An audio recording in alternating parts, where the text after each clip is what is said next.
सत्यनारायण भगवान का चौथा अध्याय।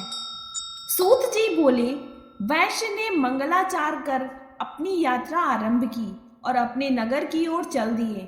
उनके थोड़ी दूर जाने पर एक दंडी वेशधारी श्री सत्यनारायण ने उनसे पूछा, हे साधु, तेरी नाव में क्या है?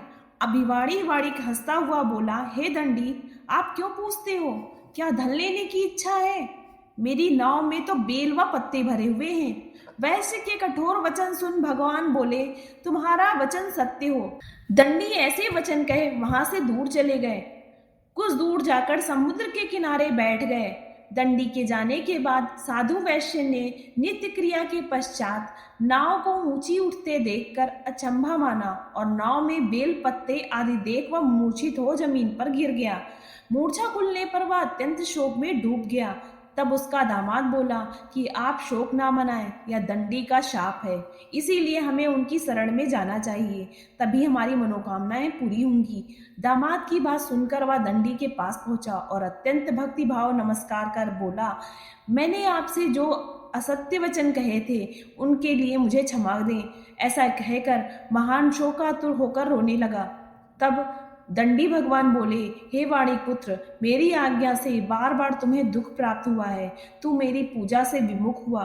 साधु बोला, हे भगवान, आपकी माया से ब्रह्मा आदि देवता भी आपके रूप को नहीं जानते, तब मैं अज्ञानी कैसे जान सकता हूँ? आप प्रसन्न होइए, अब मैं सामर्थ्य के अनुसार आपकी पूजा करूंगा। मेरी रक्षा करो और पहले के समान नौका में धन भर दो। साधु वैश्य के भक्ति पूर्वक वचन सुनकर भगवान प्रसन्न हो गए और उसकी इच्छा अनुसार वरदान देकर अंतर्ध्यान हो गए। ससुर जमाई जब नाव पर आए तो नाव धन से भरी हुई थी। फिर वहीं अपने अन्य साथियों के साथ श्री सत्यनारायण भगवान का पूजन कर अपने नगर को चल दिए। जब नगर के नजदीक पहुंचे तो दूत को घर पर खबर करने के लिए भेज दिया। दूत साधु की पत्नी को प्रणाम कर कहता है कि मालिक अपने दामाद सहित नगर के निकट आ गए हैं।